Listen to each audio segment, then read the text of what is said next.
السلام عليكم ورحمة الله وبركاته kusoo dhawaada maalin cusub iyo waan isku ikram maanta waxaan rabaa inaan ka hadlo mowduuc oo ku saabsan dadka oo ka cabsadaan inay horumar gaaraan so dad badan oo waxaa jiraan jecel inay horumar gaaraan oo goals iyo hadafyaal leh laakiin way ka cabsanayaan inay stepskii u baahnayaan inay qaadaan waxay ka cabsanayaan because maybe wax uu toosi waayo oo so haddii wax uu toosi waayo what does that mean so maxaa lagu dhacaa yani waxa waaye hadda wixii toosi waayo waxay noqonayaan dismoral xumaantaasiita inay instead of wixii way toosi waayeen qadar allah ma shaa facal ama ظروفta iga tan badise so even though waa dadaalay horumarkii aan rabay inaan gaaro waa gaari waaye ikasaas waxaan u fiiriyaan waxay u fiiriyaan xumaantii or ama wixii toosi waaye waxay u toosi waayeen because aniga failure aniga ama dadaalin ama ana fiicneen or something so instead of waxay haddii horumar gaaraanne anaa suubiyo waaye haddii ay horumarka gaari waayaanne anaa suubiyo waaye labadaba so dhibaato badana marka ka imaada sidaas darteed so marka intii oo laga hadlin horumarka waxa inaan ka hadalno sidee lagu garan karaa qofka haddii ay horumarka ka cabsanayso so qofka inay jeceshahay horumar inay gaarto laakiin way ka cabsanaysaa mid ugu koowaad waxa waaye waxaa lagu garanaa qofka masalan goolka ay leedahay ama hadafka ay leedahay inay daba dhiga weyso inay dadaali weyso si ay horumarkaasito u gaarto because waxay ka cabsanayeen lacalla haddii oo sidii aan rabay ay noqon weyso maxaa dhacayo waxaa kaloo lagu gartaa qofka inay masalan wax oo obsession with perfectionism inay noqoto inay suubiso taas waxa waaye micnaheeda qofka waxa waaye ama markaan wax bilaabayo wax weynaan ku bilaabaa ama ma bilaabaye waxay ka xishoonaysaa wax yar inay ku bilaawdo ama anaga saa dhahna waxa waaye wax kasta step by step waaye soo tartiib qadwa inaa u qaadid waaye ama wax kasta qof kasta oo horumar gaaraysa inay hoos kasoo bilawdo waaye waxa waaye unless aa ka dhalatee dad oo maalqabeen horumarka meel dheer maka bilaabi kartid businesskaaga inaa hoos kasoo bilaawdid waaye oo tartiib kor ugu socotid laakiin dad badanoo waxaa jiraan inay kor ka bilaabaan maahanay hoos dhan maka bilaabi karaan and that's most likely waxay saas u yihiin waxa waaye it's just waxay create gareehooyin an obstacle waxaan dhahno like another reason of inay suubinin waxay rabeen inay suubiyaan because cabsida ku jirto waaye haddii ay toosi weyso so they want inay kor ka bilaabaan mid kale waxaa jirta waxa procrastination la dhaho procrastination waxa waaye qofka markii ay reason is suubinayso si ay shaqada wixii laga rabo maanta inay qabato ay u qabanayso qadwadii ay maanta qaadi lahayd si ay dib ugu celiso reasonskaas wuxuu noqon karaa masalan waxa ma ii toosnaa masalan oo like again kor inaan ka bilaabo waaye so waxa inuu wax weyn ahaado waaye wax yar ma ka bilaabi kari ama waxay noqon kartaa inay diban u dhigaa beryaan suubinaa ama meeshii hebel iyadoo toosin meeshaan ma suubin karo so wax kasta isku xirxiraysa which is just creating obstacles ama barrier maxnaa si ay stepskii laga rabay ee u qaada weyso so saddexdaas calaamad waa lagu gartaa so maxaa laga qaban karaa waaye so midda koowaad waxa waaye qofka inay fikirkeeda weynayso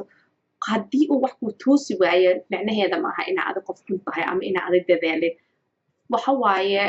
wax kastaa iska dhici karo maybe makuu qornayn inaa waxaas kuu tooso maybe inay ظروفta ay kaa tan badise wax kastaa dhici karo so qasab ma aha failureka ama mawduuca wuxuu toosi waayey inaad tahay adiga inaa qof xun tahay oo adi failure aad tahay oo wax kasta aad taabatidna inuu toosaynin because that's the other thing qofka automatically dadka fikirkooda waxay u bedelaan waxaan haddoo toosi waayo wax kalema toosaayo so just give up ay subinaysaa oo waaba ka baxaa wax kalemaba isku dayaya because what is the point waaba try gareymid wuuna ii toosi waayo so fikirkaaga inaa weynaysid waaye oo wax markoo maanta toosi waayo maybe markaan inay qorneen laakiin try again inta kale waxa waaye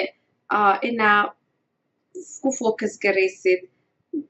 markii uu wax toosi waayo waxaa laga bartaa so wax kasta markuu toosi waayo ma aha inaa khasaaro qabtid aadan yani wixii aan rabay moosan ii toosin therefore qof xuna ahay ma aha waxa waaye maxaad ka baratay wax kasta faa'iido leeyahay so markasta markaa mashruuc galaysid markaa project ama lugtaada hor u qaadaysid mawduuc cusub anything new aa bilaabaysid inaa ugu talagashid waayo horto waxaa ka baranaysaa ama ha tooso ama yuu toosin laakiin khasaare ma qabtid waxaa ka faa'iidaysaa midda kaleeto waxa waaye hadduu toosi waayo khasaarada ugu weyn oo ana iga soo gaari karta maxay tahay inaad ku fikirtid waaye because dadka badankood oo waxaa jiraan markii ay mawduuc galayaan mawa fiirinayaan dhib hadduu ka imaado iyo khasaare hadday ka imaato you have to inaad ku talagashid waxaa soomaalida waxay ku mahdaa ha ka cabsanine khayr ha ka cabsanine shar ku talagal so sharta inaad ku talagashid waaye haddii uu toosi waayo dhibka ugu weyn oo iga soo gaari kara muxuu yahay iyo maxaan ka qaban karaa dhibkaas khasaaradaas sida khasaare aan la noolaan kara ma tahay khasaare يعني aan la diilgarayn kara ma tahay aan ka bixi karo mise dhibaato weyn aa iga soo gaaray oo hadhowtii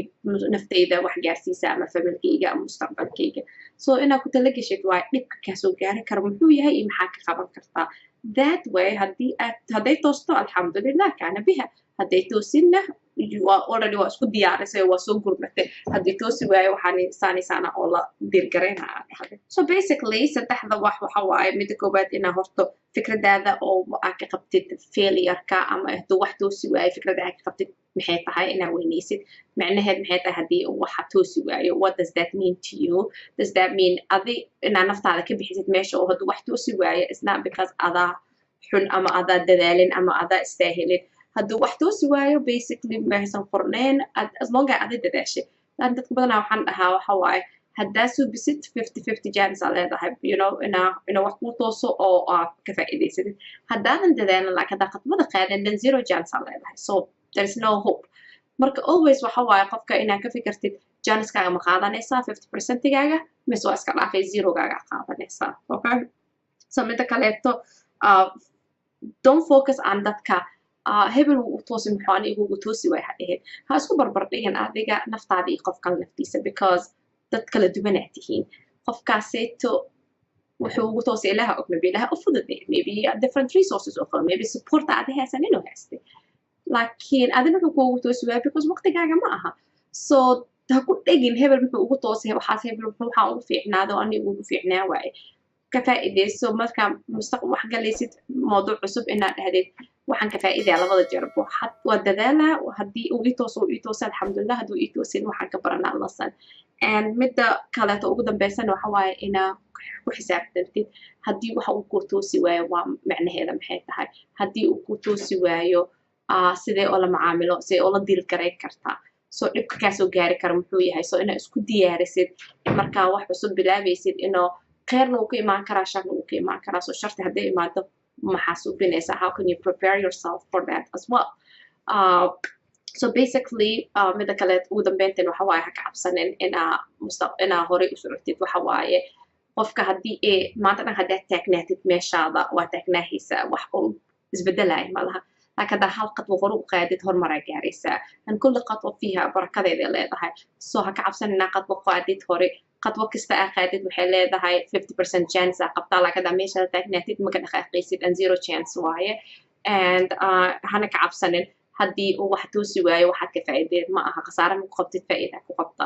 so waa intaas iyo nabadgelyo iyo insha allah waan iswada ikram asalaamu calaykum waraxmatullahi